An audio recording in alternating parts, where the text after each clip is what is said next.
E eu começo com o Rodrigo, por favor. Boa tarde. Obrigado, Márcio. Realmente a gente vai falar hoje aqui sobre leis, a gente vai falar sobre siglas, várias siglas, mas eu prometo que vai fazer isso de uma forma bastante leve. Pode botar na tela, por favor, a minha apresentação?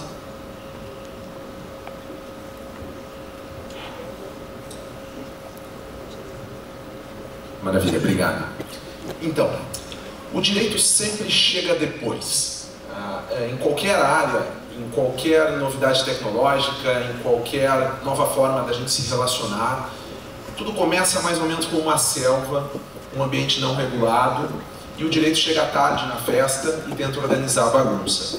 Isso é feito, como todo mundo está acostumado, através da lei. Na parte de proteção de dados não é muito diferente. A gente, nas nossas empresas, vem coletando dados há 30 anos, talvez, e vem coletando esses dados das mais diversas formas, inclusive adquirindo outras empresas que trazem junto as suas bases de dados, mas também, por exemplo, fazendo campanhas de marketing, capturando a forma como as pessoas se comportam nos nossos sites. E tudo isso foi sendo colocado em bases concentradoras, onde não se sabe muito bem o que veio do que. Os dados não estão muito vinculados à origem e à justificativa para a coleta e para o uso. E aí, da mesma forma, então, começa a vir a lei, o direito, para tentar dar uma organizada no jogo e definir o que é certo, o que é errado, quais são as melhores práticas e aquelas práticas que, inclusive, vão ter uma penalidade. O GDPR, a primeira sigla que a gente menciona, é justamente uma dessas leis. E ela surge num contexto na Europa, onde já havia toda uma regulação para a proteção da nossa privacidade, da privacidade dos cidadãos residentes na União Europeia, desde 95. E nesse ano, então, entra em vigor essa lei mais nova, esse regulamento para a proteção de dados, que endurece bastante ainda aqueles requisitos que já eram bastante duros e referência no mundo inteiro em proteção à privacidade. Na esteira do GDPR, as legislações de diversos países tiveram que se atualizar, e o Brasil não foi diferente, com a nossa Lei Geral de Proteção de Dados. Novíssima lei, tão nova, que quando foi feito o programa aqui, o GDPR ainda era novidade. A lei é de agora, menos de um mês, de 14 de agosto, e ela vem, então, justamente nesse contexto, tentando dar uma ordem na coleta e no uso, no tratamento de dados pessoais no contexto das nossas empresas. Eu vou apresentar uma introdução à Lei de Proteção de Dados, o Renato vai seguir tratando do mesmo tema, com base em 3 grandes personagens, os 3 grandes personagens da lei. E eu acredito que a partir da compreensão desses 3 personagens, vocês vão poder ter uma ideia da enorme mudança cultural que essa lei representa. O primeiro grande personagem da Lei de Proteção de Dados é uma pessoa, qualquer pessoa. E não é por nada, porque a lei vem para proteger o dado pessoal. O dado pessoal é aquele dado relacionado que identifica ou que é capaz de identificar uma pessoa determinada, até um bebê. Desde que nós nascemos, são coletados dados a nosso respeito. Todos nós hoje estamos habituados ao grau de exposição dos meios digitais, na verdade desde antes do que nascemos, né? Já são tiradas fotos nossas ainda na barriga das nossas mães. Só elas nos acham bonitos nesse contexto, mas a verdade é que a nossa foto já está documentada desde então. Também, mais e mais, há exames e métodos de mapeamento genético que permitem com que se saiba, inclusive, de potenciais doenças que a gente vai vir a desenvolver no decorrer das nossas vidas, ainda quando estamos dentro do ventre das nossas mães. Esses dados tão íntimos, então, que imaginem, empresas já sabem do que possivelmente a gente vai morrer antes de que a gente tenha sequer nascido. Esses dados são uma categoria especial da lei, da nossa e da lei europeia, que trata ele como um dado sensível. É um dado muito íntimo a nosso respeito. Imagina o nosso mapeamento genético. Mas também entra nessa categoria, por exemplo, a opção sexual, as opções políticas e diversos outros dados que poderiam causar uma exposição mais delicada a nosso respeito do que uma mera informação. Para fugir desse enquadramento na lei, das regras novas que a lei traz, que a gente já vai detalhar quais são e o que dá para fazer daqui para frente, só se a gente estiver tratando de um dado anônimo. E aí o dado anônimo é o oposto do dado pessoal, quer dizer, aquele dado onde você não consegue mais vincular com uma pessoa indeterminada.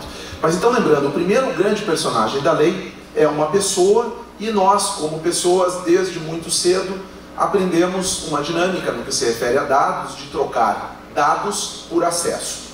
Eu, esses tempos, estive conversando com a minha filha mais velha, estava fazendo uma apresentação desse tipo, ela tem 13 anos hoje, e tentei explicar para ela a importância de se proteger a privacidade. Ela não conseguia captar onde é que pegava a coisa. Por quê? Porque ela já nasceu nesse contexto de troca, de acesso por dados, e a noção de privacidade dela é bastante diferente da noção da minha geração. Não tem um site, não tem um aplicativo que a gente use que não nos peça um mínimo de dados, um endereço de e-mail, até um endereço físico, mas isso também não ocorre só em meios digitais. Então, para entrar aqui, possivelmente, certamente vocês fizeram um cadastro. Então, a troca de dado por acesso é uma dinâmica que está no nosso dia a dia, nos mais diversos contextos. Muitas vezes a gente busca essa troca para melhorar as nossas experiências. Tanto se falou aqui sobre confiança do consumidor, muitas vezes o consumidor quer entregar dados para ter melhores produtos ou serviços. Mas isso não diminui o quão sensível é o tema, ao contrário, até porque hoje, como todo mundo sabe, basta vivermos para estarmos gerando dados o tempo inteiro. Vocês, quando acordaram hoje, começaram a gerar dados, ao virem aqui para esse teatro, geraram dados e continuam gerando dados a todo instante, como também eu e os demais expositores. Isso nos leva para o segundo grande personagem da lei. Aqui eu estou colocando como uma empresa, porque normalmente esse personagem é uma empresa, mas não necessariamente precisaria ser uma empresa. Aqui, esse personagem é o que está do outro lado do balcão. É aquele que coleta o dado, é aquele que busca o dado da pessoa, do nosso primeiro personagem. Todo mundo pensa direto nessa figura, em empresas desse perfil.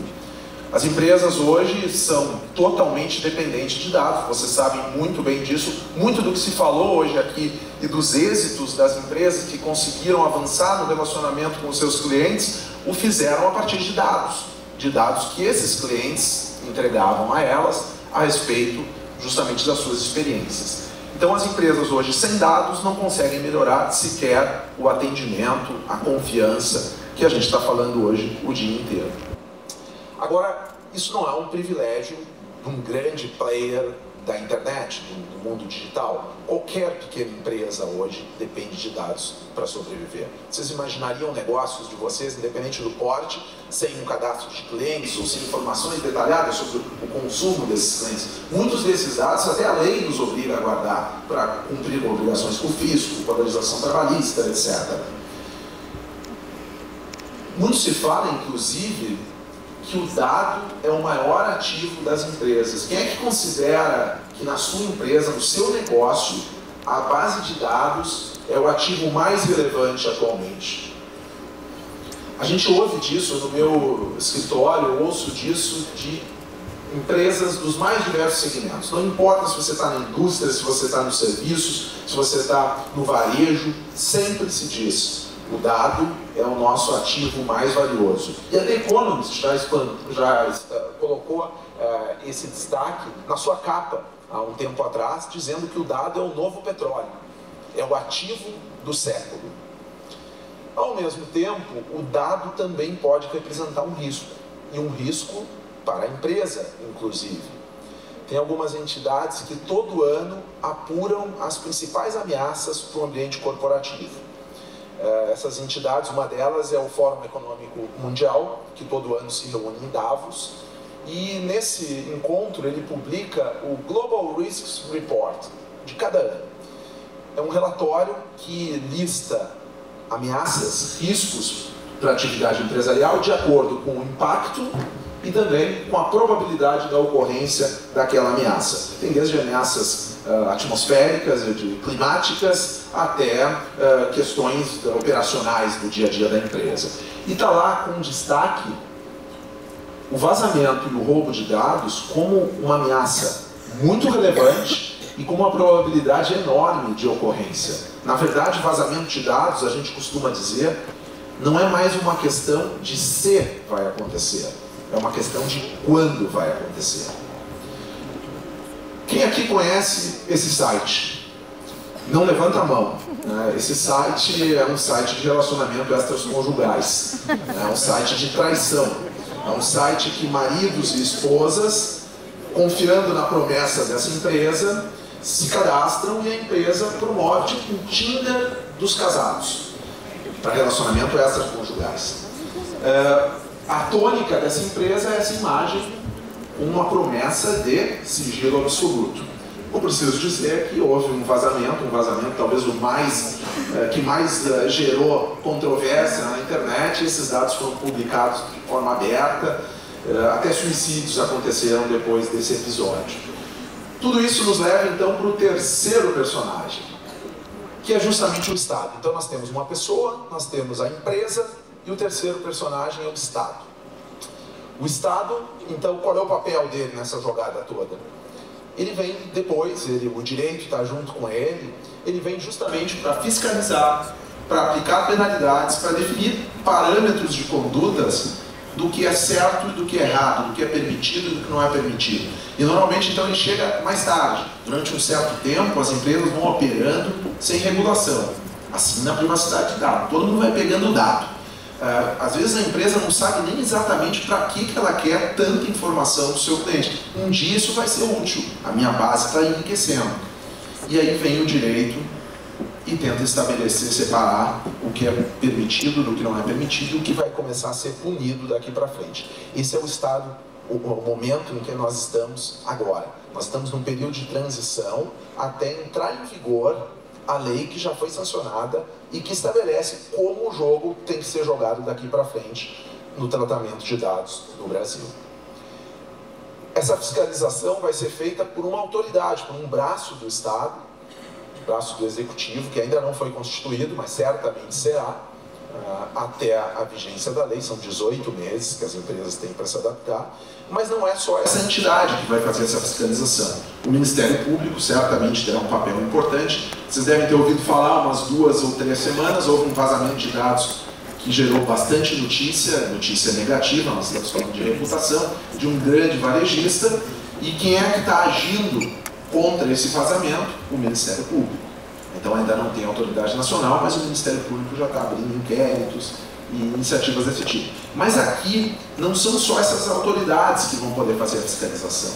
Em proteção de dados, basta que o indivíduo receba uma publicidade, um contato, que ele não tenha dado origem a esse contato, para ele já ter a prova de que a empresa tem os seus dados e está dando tratamento a esses dados, e com base nisso tem inclusive um procedimento na lei já do indivíduo exigir da empresa que comprove, que pince lá da base e diga: Rodrigo Azevedo, está aqui a sua autorização para que eu enviasse essa publicidade. Obviamente nós não estamos preparados para isso. Apresentados os 3 personagens da lei, então vem a nossa pergunta central: quem é o dono do dado? E aqui é o eixo da lei de propriedade de dados. Aqui é o eixo também central da mensagem que eu quero passar para vocês hoje. E aqui é o eixo da grande virada que a lei de proteção de dados propõe. O dono do dado seria a pessoa a quem o dado se refere, todos nós. O dono do dado seriam as empresas que tratam esses dados, e que inclusive a The Economist já colocou na capa, que é o novo petróleo, e que todas costumam me dizer que é o seu ativo mais valioso. Ou o dono do dado seria o Estado, que ao final pode tudo, regula a nossa vida, diz o que é certo e errado, aplica penas. Eu adianto para vocês que o dado, de acordo com a lei de propriedade de dados, de proteção de dados, tanto o GDPR como a lei brasileira, o dono do dado é a pessoa. O dono do dado é a quem o dado se refere. A empresa que diz: o meu maior ativo são os dados que eu possuo, tem um equívoco aí nessa fala, porque esses dados não são dela. Esses dados são das pessoas a quem ele se refere, e a empresa tem uma permissão temporária para ficar com esses dados, enquanto a justificativa que ela possui ainda se faz presente. E essa é a grande virada que a lei vem trazer. O dado agora tem que ter um ciclo de vida. Ele nasce, ele tem justificativas para ser tratado e depois ele necessariamente morre e ele tem que ser excluído. Essa pessoa, então, é chamada de titular dos dados e a lei prevê para eles uma série de direitos. Essa pessoa pode agora, por exemplo, bater na nossa porta e dizer: eu quero que vocês apaguem todos os dados que tem a meu respeito. Eu quero que você me entregue em formato digital todos os dados que você tem sobre mim, que eu vou levar para uma outra empresa. Eu quero que você me preste conta sobre como é que você está protegendo meus dados. Então, é como na legislação do direito consumidor. Ela é toda protetiva desse indivíduo. De outro lado, uma parte passa a ter deveres. Quem é essa parte, você já deve ter imaginado. É a empresa. E o principal dever aqui é organizar a casa, é pegar aquela base que foi construída em 30 anos e começar a classificar, mapear os dados e vincular cada dado com a sua justificativa, com a causa para que você tenha esse dado naquele momento. A empresa também, então, é chamada de controlador. Ele não é o titular, ele é o controlador momentâneo daquele dado.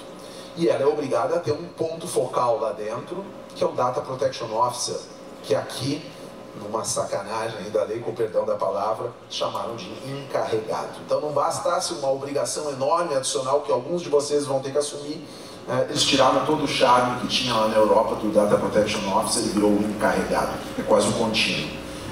É a pessoa então que vai dialogar com a autoridade e com as pessoas físicas que vão estar pedindo informações sobre o tratamento de dados. Em resumo e concluindo, novos processos vão precisar ser estabelecidos no contexto do nosso dia a dia, da coleta e do tratamento de dados. Novos modelos de negócios, certamente muitos modelos de negócios que vigoraram até hoje vão ter que se reinventar. As penas para inadequação podem chegar a 50 milhões de reais por infração. Então, muitos negócios vão ter que se reinventar. Mas, principalmente, é necessário uma nova cultura de tratamento de dados. E essa nova cultura está diretamente associada com tudo que se falou hoje aqui. Com confiança, com transparência. Você vai precisar comunicar claramente para os titulares dos dados quais são as justificativas, quais são as finalidades, o que você faz com o seu dado. E eu acredito, sinceramente, de que um projeto de sucesso aí vai permitir que se chegue num novo estágio de relacionamento e de confiança. Muito obrigado.